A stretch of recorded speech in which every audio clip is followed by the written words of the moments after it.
धरती पर ऐसा लोक जिसके बिना अधूरी है चार धाम यात्रा।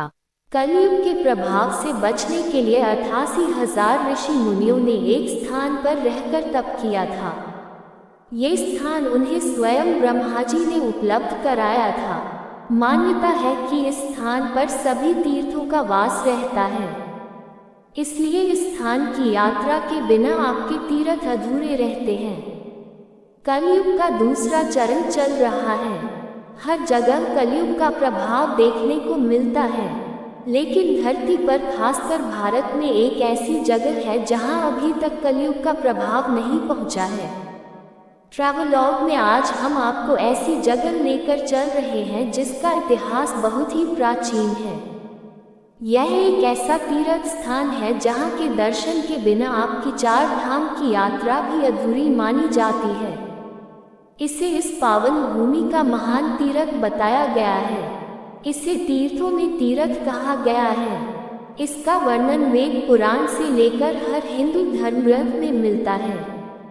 श्रीमद्भागवत महापुराण, महाभारत, वायु पुराण, वामन पुराण, पद्म पुराण, शिव पुराण, देवी भागवत पुराण, यजुर्वेद का मंत्र भाग, श्वेताश्वर उपनिषद, प्रश्नोपनिषद, अग्नि पुराण, गरुड़ पुराण, स्कंद पुराण, विष्णु पुराण, कालिका तंत्र, कान पुराण, शक्ति यामल तंत्र, श्री रामचरितमानस, योगिनी तंत्र आदि ग्रंथों में इस स्थान का उल्लेख मिलता है।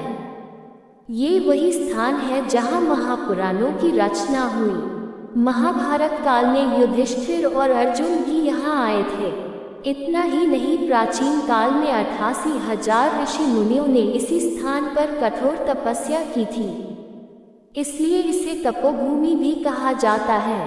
नैमिषारण्य का प्राचीनतम उल्लेख वाल्मीकि रामायण के युद्ध कांड में होता है। यहाँ उल्लेख है कि लव और कुश ने गोमती नदी के किनारे राम के अश्वमेध यज्ञ में 7 दिनों में वाल्मीकि रचित काव्य का गायन किया। हम बात कर रहे हैं नैमिषारण्य की। उत्तर प्रदेश के सीतापुर में है यह महान तीर्थ। लखनऊ से 80 किलोमीटर दूर गोमती नदी के तट पर स्थित यह प्रसिद्ध हिंदू तीर्थ। इस स्थान को नैमिषारण्य, नैमिष या नीमशार के नाम से भी जाना जाता है। नैमिष यानी निमिष किंवा निमेष तथा आरण्य यानी अरण्य अर्थात वन क्षेत्र, परमात्म तत्व का क्षेत्र। कहा जाता है कि ब्रह्मा जी ने खुद भी इस स्थान को ध्यान योग के लिए सबसे उत्तम बताया था। इस स्थान के मुख्य आकर्षण की बात करें तो इनमें चक्रतीर्थी, भूतेश्वरनाथ मंदिर, व्यास गद्दी, हवन कुंड, ललिता देवी का मंदिर, पंचप्रयाग, शेष मंदिर, हनुमानगढ़ी, शिवाला भैरव जी मंदिर, पंच पांडव मंदिर, पंचपुराण मंदिर, मां आनंदमयी आश्रम, नारदानंद सरस्वती आश्रम, देवपुरी मंदिर, रामानुज कोट, रुद्रावर्त आदि शामिल हैं। नैमिषारण्य स्टेशन से लगभग 1 मील दूर चक्रतीर्थ सरोवर है। यह एक बड़ा गोलाकार जलाशय है। घेरे के चारों ओर बाहर जल भरा रहता है, जिसमें श्रद्धालु स्नान करते हैं। जल में चलते हुए इस गोल चक्र की परिक्रमा भी करते हैं। जल के भरे हुए घेरे के बाद चारों ओर सीढ़ियां बनी हुई हैं। यहाँ विभिन्न देवी देवताओं के मंदिर हैं। मुख्य मंदिर भूतनाथ महादेव का है। चक्र तीर्थ के बारे में कथा प्रचलित है कि एक बार 88,000 ऋषि मुनियों ने ब्रह्मा जी से निवेदन की जगत कल्याण के लिए उन्हें तपस्या करनी है और तपस्या के लिए दुनिया में सर्वश्रेष्ठ, पवित्र, सौम्य और शांत भूमि के बारे में बताएं।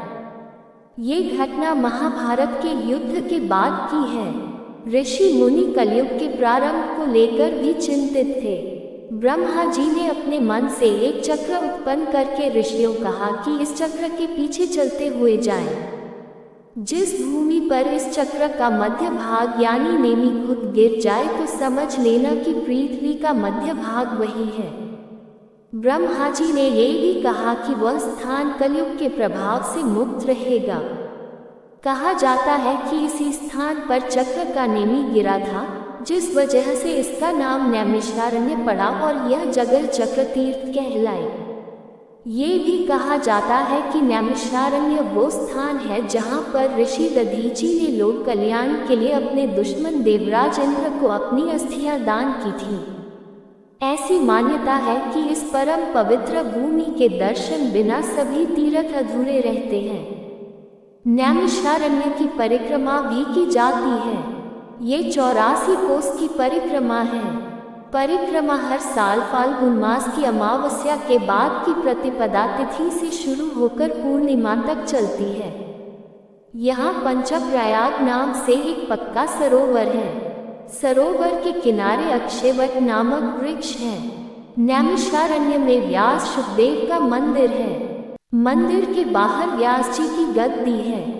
यहाँ दशाश्वमेध टीला पर एक मंदिर में श्री कृष्ण और 5 पांडवों की मूर्तियां हैं। यहीं पर 4 धाम मंदिर भी हैं।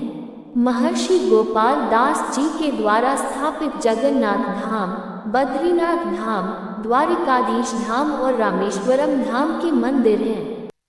दोस्तों, कथा कैसी लगी कृपया कमेंट करके अवश्य बताएं। नई कथाओं के लिए चैनल को सब्सक्राइब जरूर करें। धन्यवाद। राधे राधे।